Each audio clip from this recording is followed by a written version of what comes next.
البتہ شاید یہ ایک ان کا آئیڈیا کسی نے دیا ہوگا کہ لوگ چونکہ خود بھی زیادہ نکلے ہوں گے تو لہذا وہ عددی جو برتری ہوگی اس کا کریڈٹ لے جا سکے گا. احتجاج جو ہے نا یہ مقاصد نہیں تھے خان کے کہ آپ احتجاج اس طرح منائیں. اچھا. جس طرح انہوں نے 5 اگست کو منایا کہ اپنے علاقوں میں منائیں, جس طرح یہ 14 اگست کو منانے جا رہے ہیں, کیونکہ ان کے پیچھے ایک محرک ہے, ایک مقصد ہے. وہ مقصد اگر پورا نہیں ہوتا ہے تو ان احتجاجوں کو منانے کی کیا تک بنتی ہے. بالکل ٹھیک. احتجاجی تحریک کا بنیادی مقصد ان کا یہ ہے کہ ہم نے بانی P T I Imran Khan کو اڈیالہ جیل سے رہا کروائیں. جس انداز میں اس تحریک کی پلاننگ کر کے اس کو انیشیٹ کیا گیا ہے, 90 دن کی ٹائم لائن بھی دی گئی, اور آپ خود کہہ رہے ہیں کہ اس کے اندر کوئی تیاری نہیں تھی, تو پھر کون سا ایسا راستہ ہے, کون سی ایسی حکمت عملی ہے جس کے ذریعے سے بانی پی ٹی آئی رہا ہو سکتے ہیں اور پی ٹی آئی کے لیے مشکلات کچھ کم ہو سکتی ہیں؟ اللہ کریں. بس اب تو صرف یا تو دعا کر سکتے ہیں, کیونکہ جو اسٹریٹجیز اب یہ اپنائے ہوئے ہیں اور جو سامنے ان کی صلاحیتیں مجھے نظر آ رہی ہے, اب تو صرف دعا ہی کر سکتے ہیں, کیونکہ پاکستان تحریک انصاف گزشتہ 1.5 سال میں کمزور ہوئی ہے. ہماری جو احتجاج کی جو صلاحیت تھی اس پہ 26 نومبر کی واقعات نے بڑی کاری ضرب لگائی ہے. تو لہٰذا اب احتجاج جو ہیں اس کے ڈائنامکس ہی چینج ہو گئے ہیں پاکستان میں. میں یہ سمجھتا ہوں کہ پاکستان تحریک انصاف موجودہ منتشر حالت میں, منقسم شدہ حالت میں احتجاج کے قابل نہیں ہے. یہ غلط امید ہے کہ جی پاکستان تحریک انصاف احتجاج کے بلبوتے پہ سیاسی قیدیوں کو رہا کروا پائے گی. ہاں ممکن ہے اگر پاکستان تحریک انصاف اپنی غلطیوں کا احتساب کرے. گزشتہ 1.5 سال میں کوئی ایک فیصلہ بھی ایسا نہیں ہے جو غلطی پر مبنی نہ ہو. احتساب کیسے ممکن ہے, کوئی تھوڑا بتا سکے؟ دیکھیں, پہلی بات تو یہ ہے کہ پاکستان تحریک انصاف جو ہیں اس کا جو حالت انتشار ہیں ٹھیک, اس کو ختم کریں. ٹھیک, سب لڑے ہوئے ہیں آپس میں, اور یہ ختم ہو سکتا ہے اگر یہ سوچ لیں کہ جی ہم نے ایک ہونا ہے. شیر افضل مرغت صاحب, میں یہ سمجھتا ہوں کہ پی ٹی آئی نہ اچھی حکومت کر سکی. ان کا جب دور حکومت کا ملا کوئی گورننس نہیں بہتر ہوئی, کوئی ترقیاتی کام بھی نہیں ہوئے. جب اپوزیشن میں آئے تو اپوزیشن بھی صحیح نہیں ہو پا رہی. کیا پارٹی کا سٹرکچر دیکھیں, آپ بری ذمہ قرار دیتے ہیں بانی پی ٹی آئی کو, وہ تحریک چلانا چاہتے ہیں. جب آپ جیسے مخلص کارکن بانی پی ٹی آئی نے خود کھڑے لینے لگائے ہیں نا, کیا وہ ان کے ساری فیصلوں کی, غلط فیصلوں کی جڑ بانی پی ٹی آئی خود نہیں ہے؟ دیکھیں, کسی حد تک آپ کی بات کو میں تسلیم کرتا ہوں, لیکن دیکھیں میں جیل کے حالات کا عینی شاہد ہوں. میں اس کا بھی عینی شاہد ہوں کہ خان سے فیصلے کس طرح کروائے جاتے ہیں. میں خان کے مزاج کو بھی اب سمجھ چکا ہوں, اور خان کا میں دیکھ چکا ہوں عملی طور پہ کہ وہ فیصلے کرتے بھی ہیں, تبدیل بھی کرتے ہیں. اس حد تک میں آپ سے اگری کروں گا کہ بانی پی ٹی آئی جو ہیں, اور ایک دن میں نے انہیں گزارش بھی کی تھی, میں نے کہا کبھی اپنے غلط فیصلے پر بھی سٹینڈ لے لیں, کیونکہ جو بھی فیصلہ ہوتا تھا ریورس ہو جاتا تھا. تو میں نے ایک دن انہیں گزارش کی, میں نے کہا یہ کلچر سا بن گیا ہے پارٹی میں, ہر ایک کو پتہ ہے کہ آپ فیصلہ تبدیل کر سکتے ہیں, تو لہٰذا وہ کسی نہ کسی چینل سے آپ کو اپروچ کر کے آپ اس کو ریورس کر دیتے ہیں. بالکل صحیح. تو میں نے کہا اگر کوئی غلط بھی فیصلہ ہے نا, ایک دفعہ سٹینڈ لے لو, پارٹی کو میسج چلا جائے گا کہ فیصلہ تبدیل نہیں ہوگا. بالکل درست کہا آپ نے. بانی پی ٹی آئی جو ہیں ان کے مزاج کو ان کے قریبی رفقائے کار سمجھتے ہیں, اور جو آج کل ان کی حالت ہے, جیل میں تنہائی ہے, میڈیا تک ان کی رسائی نہیں ہے, اور مخصوص 6-7 لوگ ان کے پاس جاتے ہیں, خصوصاً گزشتہ 8 ماہ میں تو ان 6-7 لوگوں کے علاوہ کوئی گیا ہی نہیں ہے. بالکل صحیح. تو لہذا وہ ایک ہی گروپ کے لوگ ہیں. ٹھیک ہے, ان کو مارجن دیتے ہیں کیونکہ وہ جیل میں ان کے پاس پوری صورتحال نہیں پہنچ رہی, حالات کا تجزیہ بھی درست نہیں کر پا رہے. لیکن یہ جو پی ٹی آئی کا ایک ہجوم اکٹھا کیا تھا, اپنے مختلف پارٹیوں سے لا کر ایک پارٹی بنائی تھی, اپوزیشن میں پیپلز پارٹی بھی رہی ہے, مسلم لیگ نون بھی رہی ہے, ان پر بھی بڑے کڑے وقت آئے ہیں. پیپلز پارٹی کے بانی کو سزائے موت دے دی گئی. کیا ہوا کہ پی ٹی آئی جب کڑا وقت آیا تو فیصلے بھی نہیں کر پا رہی, نہ کوئی تحریک چلا پا رہی ہے؟ اصل میں خان اگر باہر ہوتا تو شاید یہ حالت نہ ہوتی. میں یہ تسلیم کرتا ہوں کہ بحیثیت اپوزیشن جماعت 8 فروری کے بعد سے لے کر آج تک ہم نہ پی ٹی آئی کے توقعات پہ پورا اتر سکے, نہ قوم کے توقعات پہ پورا اتر سکے. اور اس کی بنیادی وجہ یہ ہے کہ خان کے نام پہ بہت سارے باسز ہیں, ہر ایک اپنی منمانی کرتا ہے. تو لہذا قیادت, دیکھیں سوشل میڈیا علیحدہ ایک باس بنا ہوا ہے, پھر آج کل تو محترمہ علیمہ خانم ہے, ہاں وہ اس کے بعد سلمان اکرم راجہ صاحب کی آج کی آپ نے گفتگو سنی ہوگی، جو MNAs کے حوالے سے جو زبان استعمال کرتا ہے، اور اس کے علاوہ جو بھی خان کے آج کل رسائی رکھتا ہے وہ حضرت یا خاتون جو ہیں، وہ اب مثال کے طور پہ 5 اگست کو فیصلہ ہوا کہ تمام MNAs نے اپنے حلقوں میں احتجاج کرنے ہیں۔ بالکل ایسا۔ اب یہ فیصلہ سلمان اکرم راجہ صاحب نے کہا کہ نہیں، آپ لوگوں نے میرے ساتھ اڈیالہ جیل جانا ہے، تو اپنے حلقوں کو چھوڑ کے کچھ MNAs آ گئے۔ بھئی کوئی یکسانیت ہوتی ہے، پارٹی کا ایک فیصلہ ہوتا ہے، یہاں پہ تو پارلیمانی پارٹی کا اجلاس ہو ہاتھا پائیوں تک آ جاتی ہے نوبت، کور کمیٹی کے اجلاس میں گالم گلوچ، پولیٹیکل، یہ کیا ہو رہا ہے؟ اور جب تک کلیئر کٹ مینڈیٹ جو کابینہ خان کی ہے بشمول سلمان اکرم راجہ کے اور بشمول بیرسٹر گور صاحب کے، جب تک آپ کل اختیار ان کو نہیں دے دیتے ہیں کہ آپ فیصلے کریں اور فیصلوں سے تمام کمیٹیز کو آگاہ کر کے، جب تک یہ نہیں ہوگا اور یکسانیت نہیں ہوگی اور تسلسل نہیں ہوگا، یہ ایک گھس گیا، اس نے اپنی منمانی کرا دی، دوسرے نے اپنی، لہذا ایک ہم ڈس آرڈر، بالکل ایسا ہے، خرابی رہے گی، انتشار رہے گا۔ پارلیمانی پارٹی چاہتی ہے، انہوں نے سنا کہ اشیر افضل مروت کو واپس آنا چاہیے، سلمان اکرم راجہ نے اگلے دن ان کی اسٹیٹمنٹ آ گئی، اور جن کی رسائی ہے عمران خان صاحب تک، پھر وہاں سے تو کانسرٹ نہیں آ پائے گی، پھر شیر افضل مروت کی کیسے واپسی ہوگی؟ اور جو حالات پہنچ چکے ہیں، اگر بانی PTI کی طرف سے کانسرٹ آ جاتی ہے تو ان حالات کے اندر جہاں پہ گالی گلوچ کا کلچر ہے، ہاتھا پائی تک کا کلچر ہے، بلی کرنے کا کلچر ہے، آپ واپس آنا پسند کریں گے؟ دیکھیں، پاکستان تحریک انصاف کے ورکرز کے لیے آپ کی سوال کے جواب میں میرا یہ پیغام ہے کہ جب 26ویں آئینی ترمیم ہو رہی تھی تو اربوں روپے تقسیم ہو رہے تھے، جی بالکل، وزارتوں کی بھی پیشکش ہو رہی تھی، بالکل، میں بھی اس کو اویل کر کے، کیونکہ پارٹی میں تو مجھے دھتکارا جا رہا ہے، بے توقیر ہوا ہوں، گالم گلوچ PTI سوشل میڈیا 9 ماہ سے میری کر رہی ہے، تو میرے لیے تو اخلاقاً بھی جواز تھا کہ آپ نے خود نکالا ہوا ہے، تو لہٰذا میرا جدھر منہ نکل سکتا تھا میں جا سکتا تھا، لیکن میں یہ سمجھتا ہوں کہ یہ شاید میرے وقار یا شان کے منافی ہوا تھا کہ میں اس پیسے کے خاطر یا وزارت کے خاطر جو ہیں خان کو اس حالت میں چھوڑ دیتا، اس لیے آپ کے چاہنے والے بھی کم نہیں ہوئے، آپ کے فالوئنگ انٹیکٹ رہی، اور آج اگر میں پھر بھی 3 دفعہ نکالے جانے کے باوجود، 1 سال کے گالم گلوچ کے باوجود بھی اگر یہ خواہش رکھتا ہوں کہ احتجاج کروں، صرف احتجاج کی حد تک خواہش رکھتا ہوں، مجھے کوئی ان کا نیکی اور احسان قبول نہیں ہے، نہ مجھے PTI سے کوئی احسان درکار ہے، نہ مجھے کسی پارٹی کی ضرورت ہے، یہ میں اعلان کہتا ہوں PTI کہ میں نے پارلیمانی پارٹی کو کہا، میں نے کہا مجھے آپ کی کیا ضرورت ہے، آپ نے 3 دفعہ مجھے نکال دیا، سوشل میڈیا کہہ رہا ہے کہ جی خان نے استعمال کر کے جو ہے پھینک دیا، چلیں جی استعمال کر کے پھینک دیا، لیکن میری اخلاقیات کا تقاضا ہے کہ وہ شخص بے گناہ ہے، اس کے لیے کم از کم ایک موقع دے دے کہ ہم اس کو کم از کم رہا، میں مئی 2024 تک ان کو رہا کر چکا ہوتا اگر یہ لوگ میرے پاؤں نہ کاٹتے۔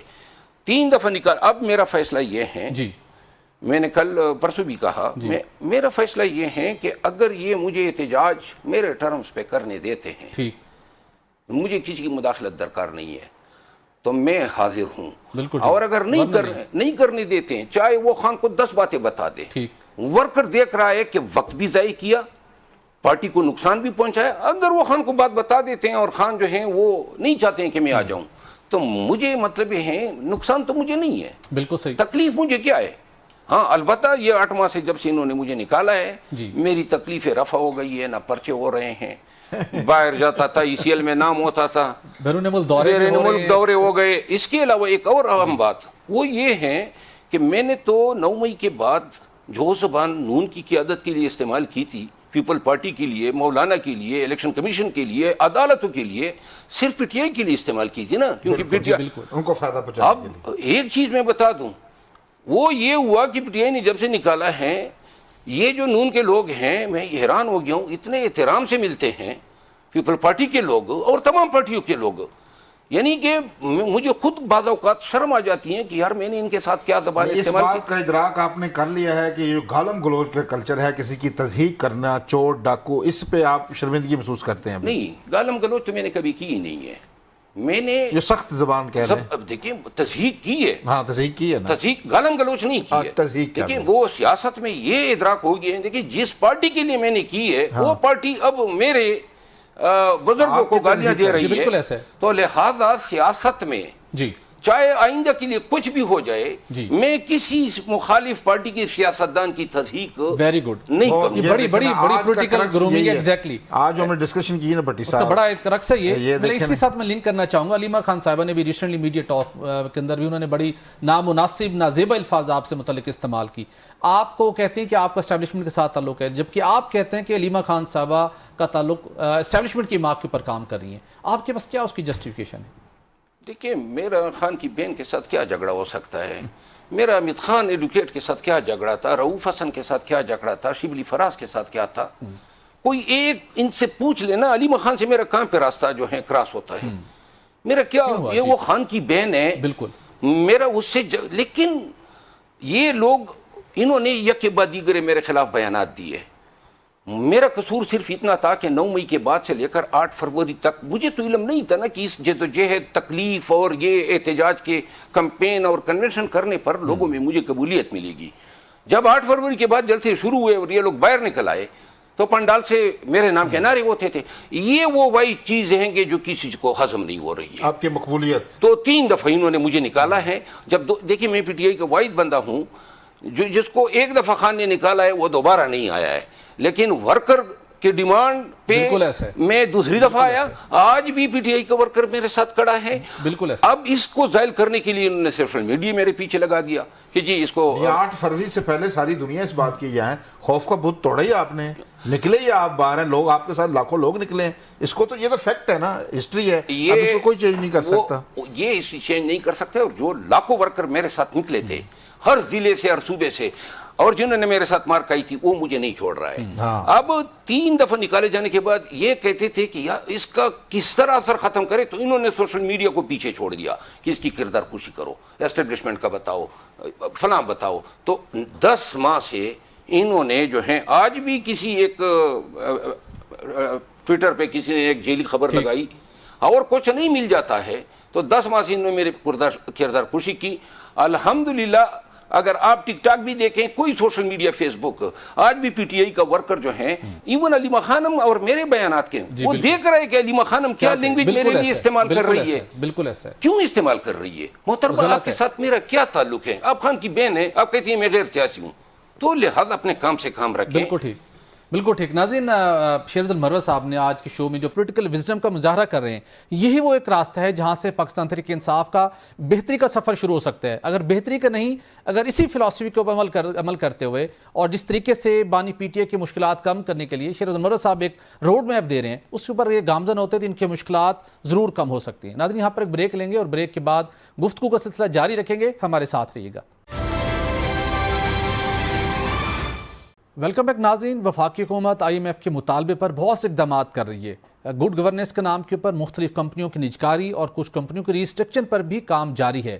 لیکن آپ سن کر حیران ہوں گے کہ واپٹا, یہ ان کی water and power development authority, جس کا قیام 1958 میں عمل میں آیا, جس کا پاکستان کی معیشت, پاکستان کی سماجی اور معاشی ترقی کے اندر بڑا کلیدی کردار ہے, جس کے اندر ڈیمز کی تعمیر کی ہم بات کریں, شہروں اور دیہاتوں تک بجلی کی تقسیم اور ترسیل کی بات کریں, تو طویل عرصے تک, کئی دہائیوں تک واپڈا یہ خدمات سر انجام دیتا رہا.